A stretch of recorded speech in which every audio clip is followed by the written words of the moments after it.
Sir नमस्कार। नमस्कार sir. Sir क्या नाम है आपका? समाधान अहिरे। कहाँ से हैं सर आप? मैं गांव सटाना, नासिक, महाराष्ट्र से हूँ सर। सर संत रामपाल जी महाराज से नाम दीक्षा लेने से पहले आप क्या भक्ति साधना करते थे?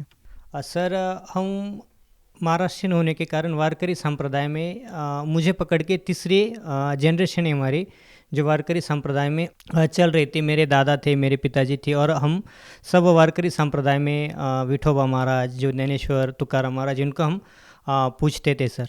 तो सर हम वारकरी संप्रदाय को छोड़ के फिर 1994 में हम राधा स्वामी पंथ से जुड़े। जब मैं 5वीं कक्षा में था तो वहाँ काफ़ी भक्ति करी और उसके बाद 1996 में मुझे मेरे पिताजी ने वहाँ मतलब डोनेट कर दिया, मतलब भेंट कर दिया राधा स्वामी पंथ में प्रचारक के रूप पे।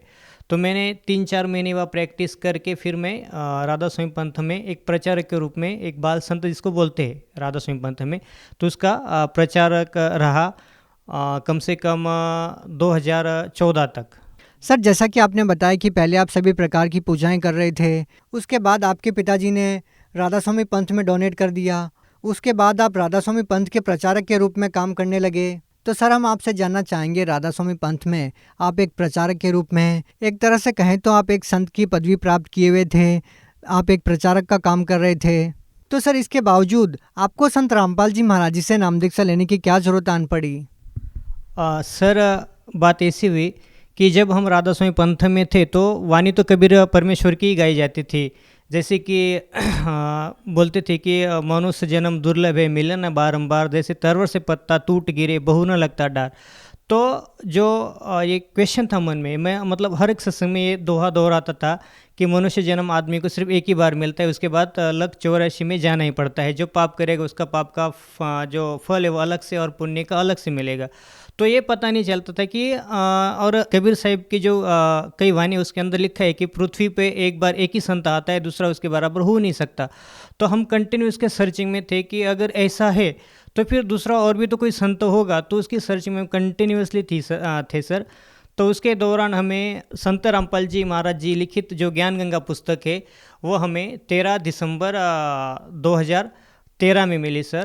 तो वो हमने पढ़ी, कम से कम 2-2.5 महीने उसको पढ़ा और उसके ऊपर लिखा था कि इसी चैनल पे इतने इतने बजे संत रामपाल जी महाराज का कार्यक्रम चलता है। तो फिर वह कार्यक्रम मैंने खुद देखा। देखने के बाद जब मतलब कुछ शुरू में उटपटांग सी बातें लगती थी कि जैसे कि कबीर साहब खुद भगवान है, उसके बराबर कबीर साहब ने पूरी सृष्टि की रचना करी है, तो ये थोड़े गले उतरती नहीं थी। लेकिन जब धीरे धीरे जैसे जैसे सत्संग में देखता गया, बातें सुनता गया संत रामपाल जी महाराज जी की, तो उसके दौरान मुझे पता चला कि वाकई कबीर साहब पूर्ण परमात्मा है। और फिर एक जिज्ञासा मन में बनी कि क्यों ना हम संत रामपाल जी महाराज जी से जुड़े। तो हमने क्या करा कि टीवी चैनल के नीचे जो पट्टी आती थी उसके ऊपर एक नंबर लिखे होते थे, तो उस नंबर पे मैंने डायल करा। तो फिर 7 फरवरी 2014 में हमने संत रामपाल जी महाराज जी से गुरु मंत्र प्राप्त किया। तो सर जैसा कि आपने बताया कि आप पहले राधा स्वामी पंथ के प्रचारक के रूप में काम कर रहे थे और अब आपने संत रामपाल जी महाराज जी से नाम दीक्षा ले ली है, तो सर हम आपसे ये जानना चाहेंगे कि आपको संत रामपाल जी महाराज जी के ज्ञान में व राधा स्वामी पंथ के ज्ञान में क्या भिन्नता नजर आई? सबसे बड़ी भिन्नता तो ये है कि राधा स्वामी पंथ में मैं खुद प्रचारक के नाते मैं खुद लोगों को बताता था, और जो हमारे राधा स्वामी पंथ में जो गुरु थे संत ठाकुर सिंह जी महाराज, तो वो बताते कि परमात्मा निराकार है, वो बॉडीलेस, मतलब उसका कोई बॉडी नहीं है। और संत रामपाल जी बताते हैं कि परमात्मा साकार है, वह सशरीर है, मनुष्य सदृश है। और जो हिंदू धर्म के जो ऑथेंटिक्स ग्रंथ है उसके अंदर लिखा गया है कि परमात्मा सशरीर है, वो एक मनुष्य जैसा है। ये फ़र्क है। और दूसरा जो पूजा की विधि राधा स्वामी पंथ में 3-3 घंटे बैठ के ध्यान लगाना पड़ता था, और 1 घंटा दोनों कानों में ऐसी उंगलियां दबा के कान दबा के वो जो धुन थी अंदर की, तो वो सुनने को बोलते थे। और ये सब चीज़ें हमें कहीं ना कहीं मतलब राधा स्वामी पंथ में अच्छी नहीं लगी। और जो संत रामपाल जी महाराज जो ज्ञान देते थे तो वेदों के अनुसार देते थे, और जबकि राधा स्वामी पंथ में ना तो किसी गीता का आधार लिया जाता है, वो तो बस सुने सुनाई और कबीर परमात्मा की वाणी के ऊपर ही वो कुछ थोड़ा बहुत विश्लेषण बताते हैं। जबकि संत रामपाल जी महाराज 4 वेद, 7 शास्त्र, 18 पुराण, इसका जो निचोड़ निकाल के और जो शास्त्र शुद्ध ज्ञान है वो बताते, ये डिफरेंस मेरे को लगा। तो राधा स्वामी पंथ में जब भी हमें कोई प्रॉब्लम होती थी, तो जब हम अपने गुरु से पूछते थे, संत ठाकर सिंह महाराज जी से, तो गुरु जी हमें ये प्रॉब्लम क्यों रही, तो वो बताते थे कि बेटा ये प्रॉब्लम पाप कर्म दंड जो है वो भोगने से ही समाप्त होता है। जबकि संत रामपाल जी महाराज और जो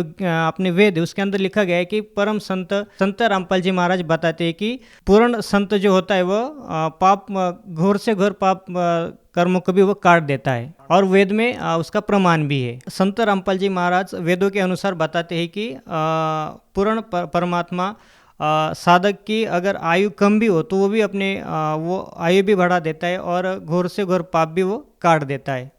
सर, जैसा कि सभी लोग जानते हैं कि हिंदू धर्म में एक मान्यता है कि गुरु नहीं बदलना चाहिए, गुरु बदलना पाप है। तो सर, पहले आपने राधा स्वामी पंथ के संत ठाकर सिंह जी महाराज से आपने नाम दीक्षा ले रखी थी, और अब आपने संत रामपाल जी महाराज जी को गुरु बना लिया है। तो सर, आपको कहीं ना कहीं ये नहीं लगता कि गुरु बदल के आपने कोई पाप किया? नहीं सर, मुझे तो ऐसा बिल्कुल नहीं लगता। अगर उदाहरण ही देना चाहे, अगर एक गांव का डॉक्टर है, फैमिली डॉक्टर है, अगर मुझे बुखार है, अगर बुखार नहीं उतर रहा तो डॉक्टर मेरे को 1-2 दिन वहाँ रखेगा और नेक्स्ट दिन मेरे को बोलेगा कि भाई तेरा बुखार नहीं उतर रहा, तो अगले डॉक्टर के पास जा। अगर उससे भी वो बीमारी ठीक नहीं होती तो और अगले डॉक्टर के पास वो रेफ़र कर देता है। उसी प्रकार अगर एक संत से हमें पूर्ण ज्ञान हमारी तसल्ली या वेदों के अनुसार अगर मैच नहीं करता है तो गुरु बदलना कोई पाप नहीं। जैसे दत्तात्रेय ने 24 गुरु किए थे, तो इस प्रकार मुझे तो कहीं नहीं लगता कि गुरु बदलना पाप है। तो सर, ये तो रही ज्ञान की बात, लेकिन हम आपसे ये जानना चाहेंगे सबसे पहले कि जब आपने संत रामपाल जी महाराज जी से नाम दीक्षा ली, तो क्या संत रामपाल जी महाराज जी से नाम दीक्षा लेने के बाद, उनके द्वारा दी गई भक्ति को करने के बाद, क्या आपको कोई आध्यात्मिक लाभ भी मिले?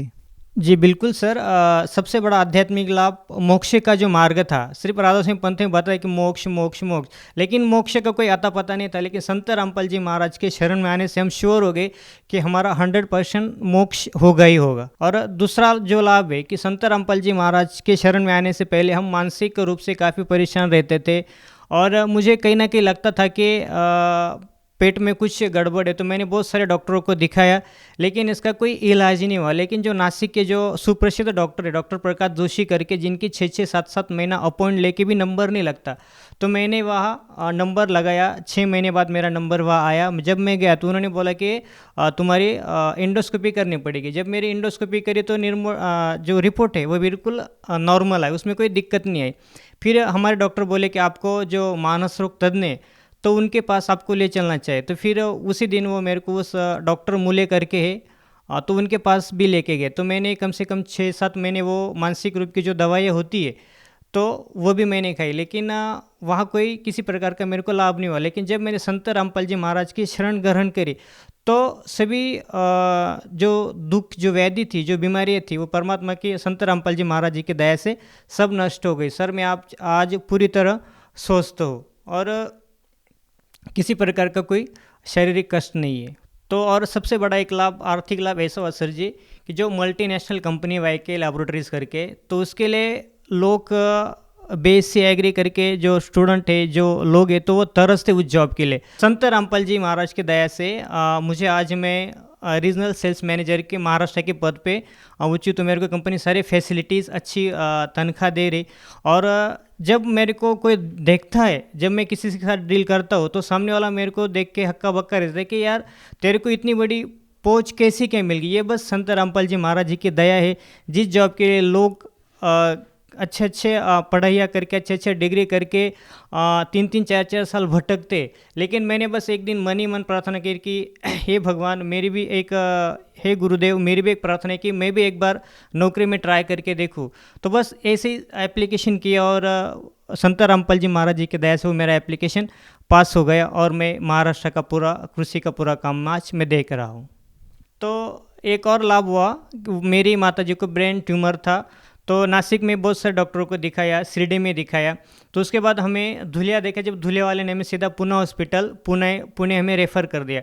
जब माता जी को ले के हम वहाँ गए तो डॉक्टर ने सीधा जवाब दे दिया कि भाई अगर इसका हम ब्रेन का ऑपरेशन करते तो एक तो डेड हो सकती है, या तो उसको पैरालिसिस हो सकता है, या फिर उसकी जीवा वगैरह, मतलब उसका कोई ना कोई एक अंग तो खराब होना ही होना है। तो हमने संत रामपाल जी महाराज जी से फ़ोन पे प्रार्थना लगाई कि गुरुजी दास की माँ को ऐसी ऐसी तकलीफ है और डॉक्टर ऐसा ऐसा बता रहे। तो संत रामपाल जी महाराज जी ने हमें आदेश दे कि बेटा डॉक्टर जैसा बोलते हैं वैसा करो, डॉक्टर की मानो। तो हमने डॉक्टर को बताया कि डॉक्टर हम श्योर है। तो डॉक्टर ने बोला कि इसको कम से कम 6-7 लाख रुपया तो खर्चा आना ही आना है और पेशेंट की कोई गारंटी नहीं है। तो हमने परमात्मा की जोत जलाई संत रामपाल जी महाराज जी के फ़ोटो के आगे और हमने कहा गुरुजी बस आपकी बेटी है, आप ही देखना। तो जब मेरी माता जी का सुबह मॉर्निंग में 7 बजे ऑपरेट चालू हुआ तो रात को 8 बजे तक मेरी माँ का ऑपरेशन, मतलब कुल मिला के 13 घंटे ऑपरेशन चला। और मेरी माँ जब ऑपरेशन थिएटर से बाहर आई तो डॉक्टर ने जब मेरे जीजा जी बाहर ही खड़े थे गेट पे, तो माता जी को पूछा कि ये कौन है, तो माता जी सीधा बोली कि मेरे दामाद जी है। तो ये सबसे बड़ा लाभ हुआ। और जब माँ थोड़ी थोड़ी बोलने लगी 1-1.5 महीने बाद, तो माँ ने हमें खुद बताया कि संत रामपाल जी महाराज मेरे सिराने खड़े रहे और मेरा एक हाथ दबा के रखा और कहा बेटी मैं तेरे साथ हूँ, तू डर मत। तो आज संत रामपाल जी महाराज के दया से हम अपनी माँ को अपनी आंखों से देखते हैं तो काफ़ी खुशी होती है और एक लगता है कि आज भी संतों रूप में भगवान इस पृथ्वी पे मौजूद है और इतने बड़े बड़े लाभ वो दे सकता है। संत रामपाल जी महाराज के अलावा और किसी संत के पास हमें ये चीज़ें नहीं मिली कि जो संत रामपाल जी महाराज हमें मुफ्त में दे दी। सर, जैसा कि आपने बताया कि पहले आप राधा स्वामी पंथ में एक प्रचारक के रूप में काम कर रहे थे, उसके बावजूद भी आपको कोई विशेष लाभ नहीं मिला, और उसके बाद जब आपने संत रामपाल जी महाराज जी से नाम दीक्षा ली तो आपको बहुत सारे लाभ मिले। तो सर, हम आपसे ये जानना चाहेंगे कि आज भी जो लोग राधा स्वामी पंथ में जुड़े हुए हैं उन लोगों को आप क्या संदेश देना चाहेंगे, क्या कहना चाहेंगे? हाँ, तो मैं सभी राधा स्वामी पंथ के सभी भाई बहनों से प्रार्थना करता हूँ कि मैं खुद एक राधा स्वामी का प्रचारक रहा हूँ, खुद संत ठाकुर सिंह महाराज की गोद में खिला हूँ, उनके साथ मैंने मतलब सब चीज़ें उनके साथ मैंने शेयर करी है। तो जब मैं कम से कम 16-17 साल उनके पंथ में रह के मुझे किसी प्रकार का कोई लाभ नहीं मिला, तो भाइयों आपको क्या लाभ हो सकता है? तो आओ संत रामपाल जी महाराज जी से नाम दीक्षा लेके अपना जो अनमोल जीवन है उसको सुधारो। और साक्षात भगवान के रूप में संत रामपाल जी महाराज अभी प्राइम टाइम पृथ्वी पे आए हुए हैं, तो आओ उनसे नाम दीक्षा ग्रहण करो और अपना जीवन सफल करो। सर, जो व्यक्ति संत रामपाल जी महाराज जी से नाम दीक्षा लेना चाहेगा वो उनसे नाम दीक्षा कैसे ले सकता है? संत रामपाल जी महाराज जी के प्रवचन बहुत सारे टीवी चैनलों पे आते हैं, उनके नीचे एक पट्टी चलती है, फ्लैश होती है, उसके नीचे जो नंबर कॉन्टैक्ट नंबर दिए गए उनके ऊपर कॉल करके हर एक डिस्ट्रिक्ट में, चाहे वो महाराष्ट्र हो, गुजरात हो, राजस्थान, मतलब हर एक राज्य के हर एक डिस्ट्रिक्ट में संत रामपाल जी महाराज जी के दया से नामदान सेंटर खुले हुए हैं। आप वहाँ कॉन्टैक्ट करके नाम दीक्षा प्राप्त कर सकते हैं। सर, आप महाराष्ट्र के लोगों को अपनी मराठी भाषा में क्या कहना चाहेंगे? मी सगळ्या भाविक भक्तांना मराठीत एकच प्रार्थना करतोय की मनुष्य जन्म हा परत परत मिळणार नाही आहे। कारण एक तुकाराम महाराजांचं एक अभंग आहे, नको नको मना गुंतू माया जाळी, काल आला जवळी ग्रासावा, या काळाची ही उडी पडेल बा जेव्हा, सोडविना तेव्हा माय बाप। जर काळाची उडी, मग संत तुकाराम महाराजांना काळ या शब्दाची वापरायची काय गरज पडली? तर त्याच्यामुळे मी सगळ्यांना प्रार्थना करतो की काळाची उडी केव्हा पडेल, कधी पडेल, कोणावर पडेल काही सांगता येत नाही। त्याच्यामुळे सगळ्या भाविक भक्तांना, महाराष्ट्रवासीयांना दासाची करबद्ध प्रार्थना आहे हात जोडून की प्रत्येकाने संत रामपालजी महाराजांच्या शरणेतून आपल्या मनुष्य जीवनाचं कल्याण करावे, ही सगळ्यांना हात जोडून प्रार्थना। जी, बहुत बहुत धन्यवाद सतसाहेब।